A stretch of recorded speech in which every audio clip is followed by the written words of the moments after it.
শ্রীলঙ্কার নৌবাহিনীরা প্রত্যেক দিনের মতো সমুদ্রের মধ্যে সার্চ রুডিং করছিল। ঠিক সেই সময় আর হঠাৎ তারা সমুদ্রের মধ্যে ভেসে থাকা একটি আজব জিনিসকে লক্ষ্য করে। প্রথমে তারা দূর থেকে দেখে মনে করেছিল এটা কোনো হয়তো বড় হাঙর মাছ হবে, কিন্তু কাছে গিয়ে যা তারা খুঁজে পেল সেটা দেখে তাদের গায়ের লোম শিউরে উঠল। সেই জিনিসটি দেখলে আপনিও অবাক হতে বাধ্য হবেন। গোটা পৃথিবীতে এই খবরটি ভাইরাল হয়ে গেছে। ক্রু মেম্বার্সরা জানতো না তাদের সামনে এমন একটি আজব জিনিস চলে আসবে যেটার জন্য তাদের চলমান জাহাজকেও থামাতে হবে। বন্ধুগণ, আপনাদেরকে বলে রাখি, সমুদ্রের মধ্যে এমন কিছু ক্রিয়েচার্স পাওয়া যায় যা আমাদের ধারণারও বাইরে। তারা অবাক হয়ে ভাবছিল তাদের চোখের সামনে এমন একটি প্রাণী এসেছে, সে প্রাণীর কথা হয়তো কেউ এই পৃথিবীতেই জানে না। কিন্তু জাহাজ যত কাছে আসতে শুরু করলো তাদের চোখ কপালে উঠল। আসলে এটা কোনো রকম অজানা প্রাণী ছিল না, এটা ছিল একটা হাতি, এবং সেই হাতিটি জলে ছটফট করছিল। এই হাতিটি জলে কিভাবে আসলো সেটা এখনই আস্তে আস্তে জানতে পারবেন। সেই হাতিটি জলে ভাসতে ভাসতে এমন অবস্থা হয়ে গিয়েছিল, এমনকি তার সুর নড়াবারও ক্ষমতা ছিল না। কিন্তু আশ্চর্যজনক বিষয় হচ্ছে সেই হাতিটির মধ্যে এখনো প্রাণ ছিল। নেভির ক্রু মেম্বার্সরা কোনো দেরি না করে শ্রীলঙ্কার অ্যানিমাল প্রোটেকশন সেন্টারে তৎক্ষণাৎ কল লাগিয়ে দেয়, আর তাদের কয়েক মিনিটের মধ্যেই সাহায্যের হাত বাড়িয়ে দিতে বলে এবং সমস্ত ফোর্সকে হেলিকপ্টার করে ওই জায়গায় আসতে বলেন। তবে প্রশ্ন হচ্ছে, ল্যান্ড থেকে বেশ অনেক দূরে এলাকাটি, যেখানে হাতির ভেসে থাকা প্রায় অসম্ভবেরই কাছাকাছি।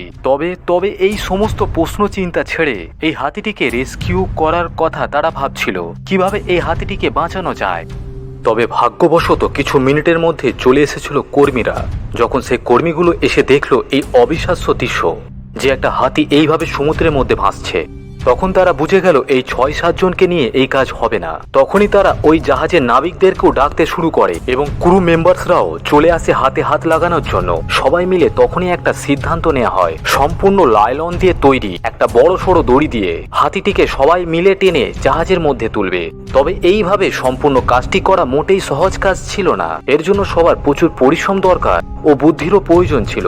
সবচেয়ে আশ্চর্যজনক বিষয় ছিল, তাদের জাহাজের মধ্যে এমন কোন উপকরণ ছিল না যেটার সাহায্যে হাতিটিকে টেনে উপরে তুলে আনা যাবে। তবে বিপজ্জনক এই সংকেত দেখে তারা এইবার তাদের পদ্ধতিটা একটু পরিবর্তন করলো। তারা আবার সিদ্ধান্ত নিল এই হাতিটিকে জাহাজে টেনে না তুলে সমুদ্রের কিনারার দিকে ধাক্কা দিয়ে দিয়ে নিয়ে যাওয়া হবে। তবে এর জন্য প্রয়োজন জলের ফোর্স এবং জলের কারেন্ট, আর সেই জলের কারেন্টকে কাজে লাগিয়ে এই হাতিটিকে কিভাবে ঠেলে সমুদ্রের কিনারায় নিয়ে যাওয়া যাবে সেটাই তারা প্ল্যান করলো। আস্তে আস্তে এই সাহসী নাবিকেরা সাঁতরে চলে গেল সেই হাতিটির কাছাকাছি। আস্তে আস্তে হাতিটিকে কোনো রকম দড়ি দিয়ে জড়িয়ে বাঁধতে সক্ষম হয়ে গেল সাহসী ক্রু মেম্বার্সরা। সঙ্গে সঙ্গে দেরি না করে হাতিটিকে টানা এবং ঠেলার কাজ শুরু হলো। তবে তারা এটাও মাথায় রেখেছিল কোনো রকম আঘাত যাতে হাতিটির গায়ে না লাগে এবং হাতিটি কোনোভাবেই ভয় না পেয়ে যায়। প্রত্যেকটি মুভমেন্ট তাদের খুব ভাবনা চিন্তা করে নিতে হচ্ছিল। প্রত্যেকটি পদক্ষেপ ছিল খুবই ভয়ঙ্কর এবং সেটা খুবই ঠান্ডা মাথায় নেওয়া ছিল। সব থেকে বড় কথা হলো হাতিটিকে প্রাণে বাঁচিয়ে রাখা, কারণ অলরেডি এত সময় ধরে নিজেকে এই জীবন যুদ্ধে বাঁচিয়ে রাখতে হাতিটির মধ্যে অর্ধেক প্রাণ বেরিয়ে গিয়েছিল।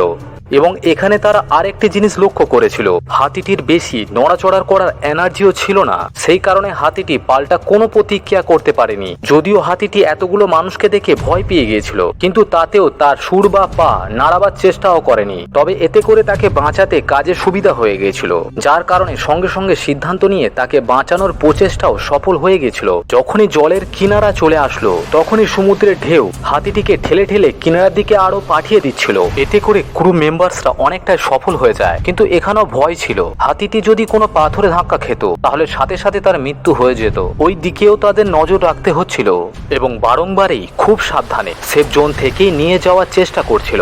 1 ঘন্টা চেষ্টা করার পরে সবার আশা যেন আস্তে আস্তে কমতে শুরু করেছিল। কিন্তু তখনই একটা ঘটনা ঘটে যায়। হঠাৎ করে দেখে তারা কিনারার খুবই কাছাকাছি চলে এসেছে, আর হাতিটি যখন বুঝতে পারে যে সে কিনারার কাছাকাছি চলে এসেছে তখন তার সুর বা 4টে পা যেন নড়তে শুরু করে। এই দেখে সকলের যেন এক মৃত হাসি চলে আসে। এইরকম ভাবে কিছুক্ষণ যাবার পর হঠাৎ করে হাতির বড় বড় পায়ের নিচে বালি পেয়ে যায়। তখনই সে আস্তে আস্তে আধমরা শরীর নিয়ে হাঁটার চেষ্টা করতে থাকে এবং তার মধ্যে যেন মনে হয় নতুন কোনো এনার্জি বা শক্তি চলে এসেছে এবং হাতিটি হাঁটতে শুরু করে। তা দেখে ক্রু মেম্বার্সদের চোখে জল চলে আসে। এবং তারা ভাবতে থাকে জীবনের সব থেকে পুণ্যের কাজ হয়তো তারা আজকেই করে ফেললো এবং তারা নিজেদের মধ্যে একটা আনন্দময় খুশির অনুভব করলো। তারা সর্বপ্রথম এই ফিলিংসটা পেল যখন এত বড় একটা প্রাণীকে মাঝ সমুদ্র থেকে কষ্ট করে হলেও কিনারাতে পৌঁছে দিল এবং সব থেকে বড় কথা, হাতিটির গায়ে কোনো আঘাত লাগেনি। কিন্তু অবাক করার বিষয় হচ্ছে, হাতিটি যখন সমুদ্র থেকে মাটিতে উঠে পড়ে আর কিছুটা গিয়ে হেঁটে আবার পিছনের দিকে তাকায় এবং মনে মনে হয়তো সবাইকে ধন্যবাদ জানাচ্ছে, এই ফিলিংসটা হয়তো সব ক্রু মেম্বার্সরাই বুঝতে পারছিল। তখন তারা আর হাতিটির কাছে যায়নি, কারণ এতে করে হয়তো হাতিটি আরো ভয় পেয়ে যাবে। তবে যখন হাতিটি নিজের জীবন যুদ্ধে জিতে জঙ্গলে চলে গেল, তখন সবাই দেখে হাসতে শুরু করে। তবে এখান থেকে একটা শিক্ষা পাওয়া যায়, সব মানুষজন যখন ইউনাইটেড হয়ে যায়, একত্রিত হয়ে যায়। এটা তারই একটা উদাহরণ। হয়তো ইতিহাসের পাতায় এই ঘটনাটি লেখা থাকবে না, কিন্তু এই ভিডিওটি লক্ষ মানুষের কাছে পৌঁছে গিয়ে সবাইকে জানিয়ে দেবে। এটাই তো অনেক। এটা বলা হয় যে হাতির বুদ্ধিশক্তি মানুষদের থেকে অনেক গুণ বেশি। এছাড়াও পৃথিবীতে যত প্রাণী আছে সব থেকে বুদ্ধিমান প্রাণী হলো হাতি। তাই হাতিদের ইমোশনটাও অনেকটাই বেশি। হয়তো হাতিটি পিছনে ঘুরে তাকাবার সময় ইমোশনটা ছিল অনেকটা বেশি।